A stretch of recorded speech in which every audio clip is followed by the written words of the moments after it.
వికసిత్ భారత్ పేరుతో corporate మనువాద RSS BJP fascist ప్రభుత్వ పాలసీలకు వ్యతిరేకంగా పోరాటం చేయాలని మావోయిస్టు పార్టీ పిలుపునిచ్చింది. ఇటీవల కేంద్ర ప్రభుత్వం తీసుకువచ్చిన లేబర్ కోడ్లు రద్దు కోసం ఈ నెల 16న ప్రతిపక్షాలు తలపెట్టిన అఖిల భారత నిరసన కార్యక్రమాల్లో వేలాదిగా పాల్గొని పోరాడాలని పిలుపునిచ్చింది. ఈ మేరకు మావోయిస్టు పార్టీ తెలంగాణ అధికార ప్రతినిధి జగన్ పేరుతో తాజాగా ఓ లేఖ విడుదల చేసింది.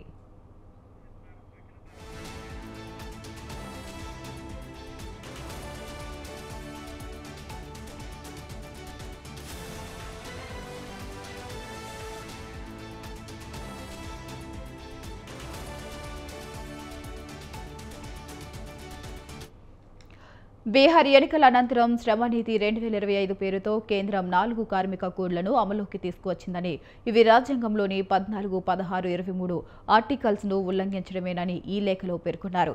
కేంద్ర కార్మిక ఉద్యమాన్ని బలహీనపరిచి విచ్ఛిన్నం చేసేందుకు మనువాదులు ఈ కోడ్లను తెచ్చారని ఆరోపించారు. ప్రస్తుతం జరగనున్న పార్లమెంట్ సమావేశాల్లో అణుశక్తి బిల్లు 2025 ద్వారా అణుశక్తి ఉత్పాదనను, పంపకాన్ని ప్రైవేట్ కంపెనీలకు అప్పచెప్పబోతున్నారని ఆరోపించారు.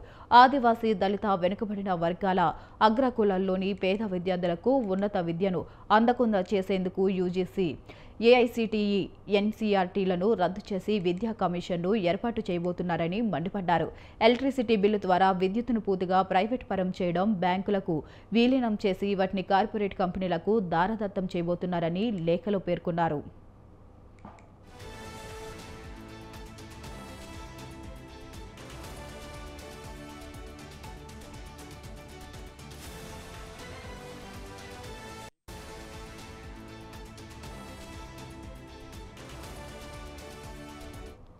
గత నెల 28, 29, 30 తేదీలలో మోదీ, అమిత్ షా నాయకత్వాన రాయ్పూర్లో నిర్వహించిన డీజీపీలు, పారామిలిటరీ దళాల అధిపతుల సమావేశంలో పోలీస్ వ్యవస్థలను బలోపేతం చేసి కార్పొరేట్ శక్తుల వికసిత్ భారత నిర్మాణానికి అడ్డు తగలకుండా ప్రజల, పౌర, సమాజ, రాజకీయ పార్టీల నుంచి వచ్చే ఆందోళనను కఠినంగా అణచివేయాలని నిర్ణయాలు తీసుకున్నారని ఈ లేఖలో జగన్ గుర్తు చేశారు.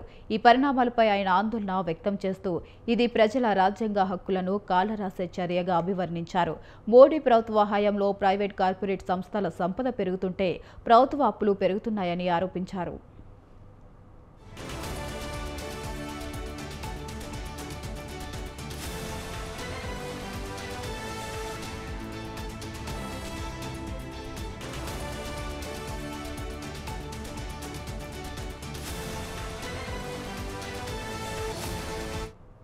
ప్రస్తుత పాలనలో పార్లమెంటరీ ప్రజాస్వామ్యం, రాజ్యాంగం పేరు చెప్పుకుంటూ ఆర్ఎస్ఎస్ ఎజెండాను చట్టాలుగా అమలు చేస్తున్నారని, దీనివల్ల దళిత, ఆదివాసీ, బహుజనాల ప్రగతిశీల శక్తులపై దాడులు తీవ్రతరం అవుతున్నాయని మావోయిస్టు పార్టీ తెలిపింది.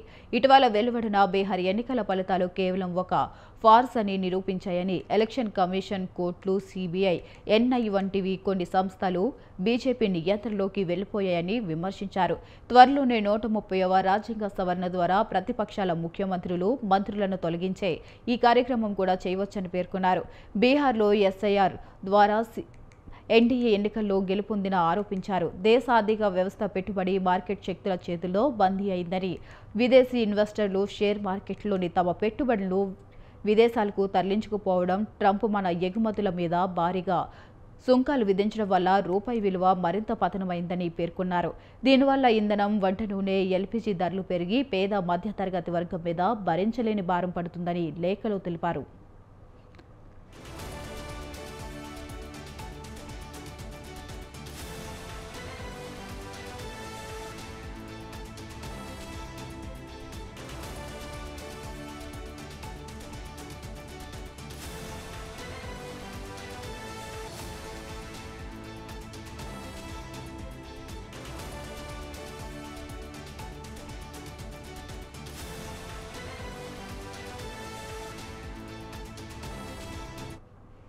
మోడీ ప్రభుత్వం ట్రంప్కు లొంగిపోయి అమెరికా నుంచి పత్తి, మొక్కజొన్న, సోయాబీన్స్ పంటలతో పాటు ఇతర వ్యవసాయ ఉత్పత్తులను దిగుమతి చేసుకునేందుకు ఒప్పందం చేసుకుందని ఆరోపించారు.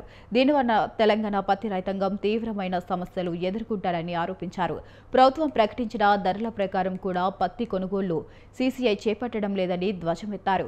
కేంద్ర ప్రభుత్వం ఎల్ఐసి మీద ఒత్తిడి తెచ్చి అదానీ కంపెనీలో 45,000 కోట్ల రూపాయల షేర్లను కొనిపించిందని, ఈ విధంగా దేశ ఆర్థిక వ్యవస్థ రోజురోజుకు కార్పొరేట్ల కంట్రోల్లోకి పోతుంటే, మరోవైపు బీజేపీ పాలిత రాష్ట్రాల్లో ఆదివాసీ, దళిత, పేద కులాల ప్రజల మీద దాడులు పెరుగుతున్నాయని ఆందోళన వ్యక్తం చేశారు.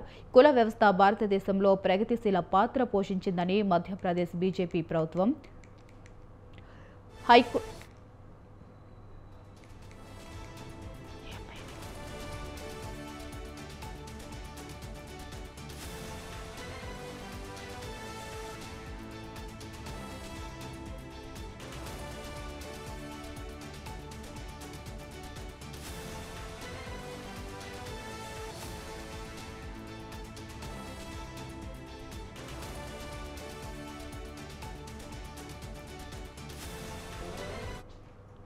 మోడీ ప్రభుత్వం ఐఏఎస్, ఐపీఎస్ క్లాస్ 1 అధికారులను లొంగదీసుకుని తమ ఎజెండాను అమలు చేస్తున్నారని మావోయిస్టు పార్టీ అధికార ప్రతినిధి జగన్ ఆరోపించారు. మాట వినని అధికారులను అవినీతి ఆరోపణలు, ఇతర కారణాలు చెప్పి ఈ 11 ఏళ్లలో 1,500కు పైగా ఆఫీసర్లను సర్వీస్ నుంచి తొలగించారని, మరెంతో మంది అధికారులపై కేసులు పెట్టారని ఆరోపించారు. హర్యానా కేడర్కు చెందిన దళిత ఐపీఎస్ అధికారి పూరన్ కుమార్ ఆత్మహత్య ఈ పరిస్థితులకు ఒక ఉదాహరణ అని పేర్కొన్నారు.